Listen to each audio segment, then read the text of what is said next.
Friends, welcome back to my channel Sumana's creations. आज के tutorial video হলো handmade kantha stitch cotton ball making. এই cotton বলগুলো সাধারণত হ্যান্ডমেড জুয়েলারি মেকিংয়ের কাজে প্রয়োজন হয়। এইগুলোর মার্কেট প্রাইস 7 থেকে 10 টাকা, কিন্তু আমরা খুব অল্প সময়ে স্বল্প খরচে ঘরে বসেই এগুলো তৈরি করে নিতে পারি। তাহলে চলো বন্ধুরা, শুরু করা যাক আজকে টিউটোরিয়াল। এইগুলো তৈরি করতে লাগছে কম্পাস, কাঁচি, তুলো, একটা কাপড়, সুই ও সুতো। তাহলে চলো শুরু করা যাক।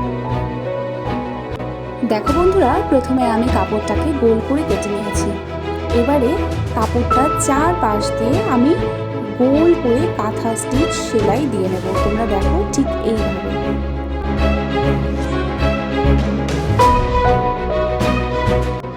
এবারে কাপড়টাকে হাত দিয়ে একটু টান টান করে নেব। তারপর আবার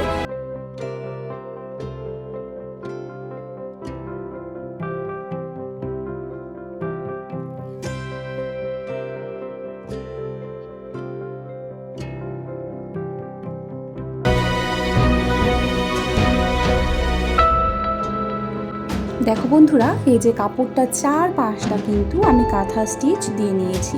এবারে দেখো কাপড়ের এক পাশের সুতোটাকে হালকা হালকা টেনে নিচ্ছি। তোমরা যখন তৈরি করবে তোমরা তখন দেখবে এইভাবে টানতে থাকলে ঠিক বটুয়ার মতন হয়ে যাবে জিনিসটা। কিন্তু বন্ধুরা, সুতোটাকে কিন্তু খুব আস্তে আস্তে সাবধানে টানতে হবে, না হলে কিন্তু সুতোটা ছিঁড়ে যেতে পারে। এবারে কাপড়টার ভেতরে তুলো ভরে নেব। আমি শিমুল তুলো ভরে নিয়েছি, তোমরা তোমাদের ইচ্ছে মতো যে কোনো তুলো ভরতে পারো।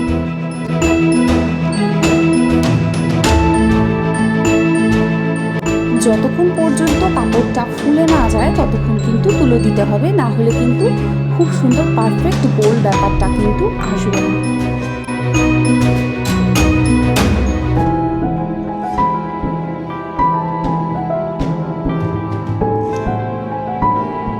এবারে কাপড়ের মুখটা দেখো ঠিক এইভাবে চেপে চেপে আবার ওই এক পাশের সুতোটা আস্তে আস্তে টেনে কাপড়ের মুখটা পুরোটা বন্ধ করে দেব।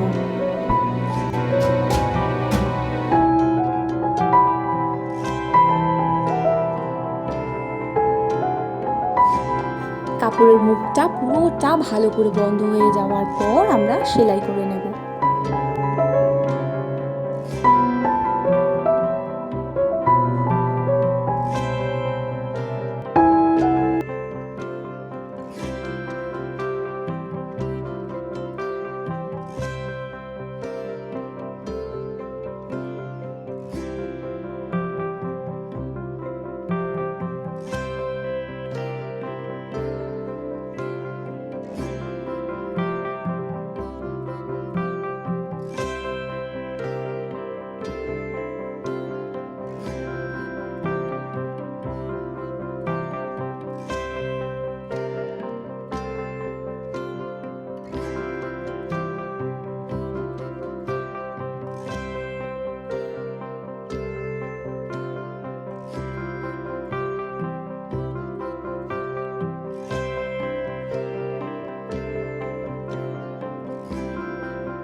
বন্ধুরা দেখো, নিচের দিক থেকে ঠিক এইভাবে গোল গোল করে ফিনিশিং পর্যন্ত এসে এবারে সুতোটাকে ভালো করে বেঁধে নেব।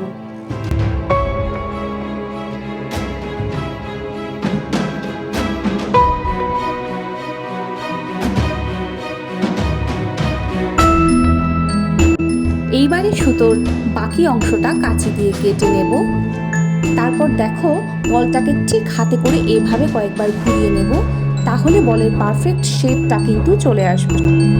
তো বন্ধুরা দেখে নাও, এই আমাদের কটন বল কিন্তু রেডি। আর ঠিক একই রকমভাবে আমি আরও কয়েকটা কটন বল তৈরি করে নিয়েছি। তো বন্ধুরা, এই ছিল আজকের কাঁথা stitch cotton ball making tutorial. ভিডিওটা যদি তোমাদের ভালো লাগে তাহলে অবশ্যই একটা লাইক করে আমাকে পরবর্তী ভিডিওর জন্য উৎসাহিত করো। এইরকম নতুন নতুন ভিডিও পাওয়ার জন্য সুমনাস ক্রিয়েশন চ্যানেলটাকে অবশ্যই সাবস্ক্রাইব করে নোটিফিকেশন বেল আইকনটি প্রেস করে রেখো।